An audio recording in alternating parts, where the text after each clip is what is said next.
Hi అండి. నేనైతే normal idli రవ్వ అనుకొని ఈ రెడీమేడ్ ప్యాకెట్ తెచ్చుకున్నానండి. నాకు తెలియక ఇదైతే దీని మీదనైతే స్టెప్ బై స్టెప్ ఇలా మనం ఎలా ప్రిపేర్ చేయాలో ఉంది. ఇది మీద మొత్తం క్లియర్గా ఉందండి. ఒక 15 మినిట్స్ ఇడ్లీ రవ్వ నానబెట్టి ఒక 1/2 కప్కి 1/2 కప్కి ఒక కప్ వాటర్ పోయాలని అయితే ఉంది. 15 మినిట్స్ వరకు అయితే నానబెట్టాలి. ఒక 12 అవర్స్ లోపే మనం దీన్ని యూజ్ చేయాలని అయితే ప్యాకెట్ మీద ఉందండి. దీన్ని తెలుగులో ఇచ్చిండ్రు, ఇంగ్లీష్లో అయినా ఇచ్చిండ్రు అండి. మ్యాటర్ అనేది అందరికి అర్థం అవ్వాలని అసలు అయితే ప్యాక్ అనేది నాకైతే 70 రూపీస్కి అయితే వచ్చింది. ఇడ్లీ రవ్వ ప్యాకెట్ ఇడ్లీ రవ్వ. నేనైతే ఇదైతే కంప్లీట్గా ట్రై చేద్దామని చూసి నేనైతే ఎప్పుడు తీసుకురాలేదండి. అప్పుడు చాలాసార్లు టీవీలో అడ్వర్టైజ్మెంట్లో చూసాను, కానీ నేనైతే ఎప్పుడు ఇలా చేయలేదు. డైరెక్ట్ ఇడ్లీ రవ్వ తీసుకొచ్చి మినపప్పు వేసి నానబెట్టి పిండి మంచిగా ఇడ్లీ రవ్వ పులిచాక అప్పుడు తెల్లారి చేసేస్తానండి. ఇలా అయితే ఎప్పుడు ఫస్ట్ టైం చేయటం నేను. ఇడ్లీ రవ్వనైతే మనకి 1/2 kg వరకు అయితే వచ్చింది. ఒక గిన్నెలో పోసుకొని నేనైతే క్వాంటిటీ చూసుకుంటున్నానండి. ఈ గిన్నెకు 1/2 గిన్నె వాటర్ అయితే పోస్తున్నాను. ఇక దీని ప్యాకెట్ మీద ఉన్న ఇలా ఉందో మ్యాటర్ అలా చేద్దాం అని చూశానండి. చూడండి, రవ్వనైతే బాగానే ఉంది, కానీ ఇందులోనైతే మినపప్పు పౌడర్ చేసి కలిపినట్టుండ్రు. ఇందులో నాకైతే అలాగే స్మెల్ అయితే మినపప్పు స్మెల్ వచ్చింది. మనం మినపప్పు గ్రైండ్ చేసి ఇలా స్మెల్ వస్తుందో అలాగా స్మెల్ వచ్చిందండి. నేనైతే ఇంకొక బౌల్లో వేసి వాటర్ వేసి కలుపుతున్నానండి.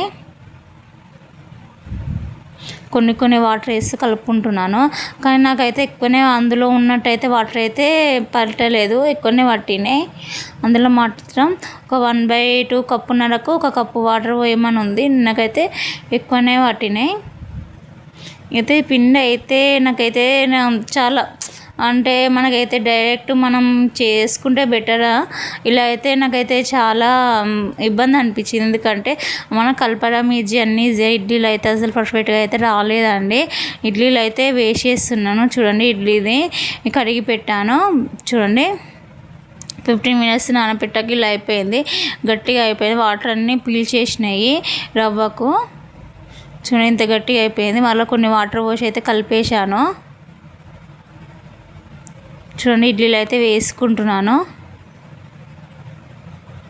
చాలా గట్టిగా అయిపోయిందండి పిండి, అయితే చాలా గట్టిగా అయిపోయింది పిండి.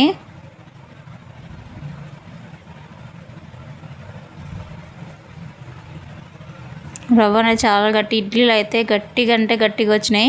అసలు మనం అయితే బెటర్ నార్మల్ రవ్వ తెచ్చుకొని పోసుకొని రెడీమేడ్ రవ్వనైతే వేస్ట్ అనిపించింది నాకైతే. మా పిల్లలు అయితే అస్సలు తినలేదు. నేను ట్రై చేద్దామని చూశాను. నేను నైట్ నానపెడదాం అనుకున్నా, కానీ దీని మీద 12 అవర్స్ వరకే టైం ఉంది. 12 అవర్స్ అయితే యూజ్ చేయొద్దని అయితే ఉంది. నేనైతే అందుకే నైట్ నానపెట్టలేదు. మినపప్పు వేసి నానబెట్టి రవ్వ ఇట్లా మనం నార్మల్గా ఎలా చేస్తాం పులిచేటట్టు అట్లా చేద్దాం అనుకున్నాను, కానీ దానిలో 12 అవర్స్ ఉంది కాబట్టి నేను చేయలేదు. అందుకే ఇక 51st టైం ఒకసారి ట్రై చేసి చూద్దామని చేస్తున్నానండి. చూడండి, పెడుతున్నాను. ఆల్రెడీ వాటర్ పోసి స్టవ్ మీద పెట్టానండి ఇడ్లీ కుక్కర్లో. ఆలోపు చట్నీ నేనైతే ఒక కప్పు పల్లీలు తీసుకొని వేయించుకుంటాను. నార్మల్గా మనకు అందరికి తెలుసు పల్లీ చట్నీ, మేమైతే ఎక్కువ శాతం పల్లీ చట్నీ చేస్తాం. కొంతమంది ఏమో కోకోనట్ చట్నీ చేస్తారు. నేనైతే పల్లీ చట్నీనే చేస్తాను. పల్లీ చట్నీ రకరకాలుగా చేస్తాను. టమాటా వేసి లేదా కొత్తిమీర పుదీనా వేసి కరివేపాకు వేసి ఇలా రకరకాలుగా వేస్తాను. ఇప్పుడైతే ప్లెయిన్ చట్నీ ఓన్లీ పల్లీలతోనే చట్నీ చేస్తున్నానండి. పల్లీలు బాగా వేయించుకున్నాక మంచి మిక్సీ పట్టుకొని మెత్తగా పట్టుకొని అందులో మనకు కొంచెం కొబ్బరి వేసుకోవచ్చు. కొబ్బరి వేసుకుంటే ఏంటంటే టేస్ట్ అయితే చాలా చాలా బాగుంటుంది. ఎండుమిర్చి పచ్చిమిర్చి వేయించుకుంటున్నాను. కొంతమంది పచ్చిమిర్చి పడకపోతే ఎండుమిర్చిని వేయించుకోదండి. ఆనియన్స్ వేస్తున్నాను. మన ఇష్టం, ఆనియన్స్ వేసుకోకపోతే స్కిప్ చేయొచ్చు. ఆనియన్స్ మంచిగా వేయాక మిక్సీ పట్టుకోవాలండి. ఒక గిన్నెలో తీసి చల్లారాక మిక్సీ పట్టుకోవాలి. చూడండి, ఒక గిన్నెలోకి అయితే తీస్తున్నాను. చట్నీ పౌడర్ చేసుకుంటున్నానండి. మంచిగా మిక్సీ పట్టుకోండి పల్లీలు.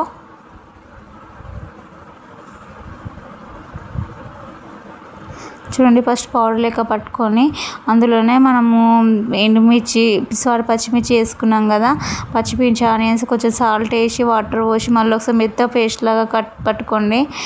పేస్ట్ లాగా పట్టుకున్నాక ఒక గిన్నెలోకి తీసుకొని పోపు వేసుకోవటమే. చూడండి పోపుకి అయితే రెడీ చేస్తున్నాను. ఎండుమిర్చి వేయండి పోపుకు. మీకు ఇష్టమైతే కరివేపాకు గిన వేయవచ్చు అండి, ఎల్లిపాయలు కరివేపాకు గిన వేయచ్చు. మినపప్పు అయితే నేను వేయట్లేదు, ఎందుకంటే పిల్లలు తినరు కాబట్టి మినపప్పు వేయట్లేదు. పోపు వేసాను. మనకైతే చట్నీ రెడీ అయిపోయిందండి. చట్నీ అయితే చాలా టేస్ట్ అయితే చేయొచ్చు. టేస్ట్ అయితే బాగా వచ్చింది చట్నీ అయితే. ఇడ్లీలో అండి నాకైతే పర్ఫెక్ట్గా రాలేదు.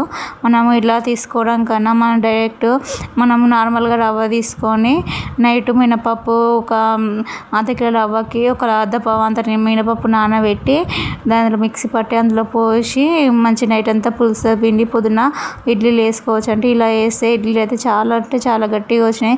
తింటే అయినా కడుపు నొప్పి లేచిందండి. మీరైతే అస్సలు ఈ ప్యాకెట్ అయితే అస్సలు తెచ్చుకోకండి. అందుకే అడ్వర్టైజ్మెంట్కి ఈ మధ్య తగ్గించిండ్రు. అంతకుముందు అడ్వర్టైజ్మెంట్ అయితే మంచిగా వస్తుండే.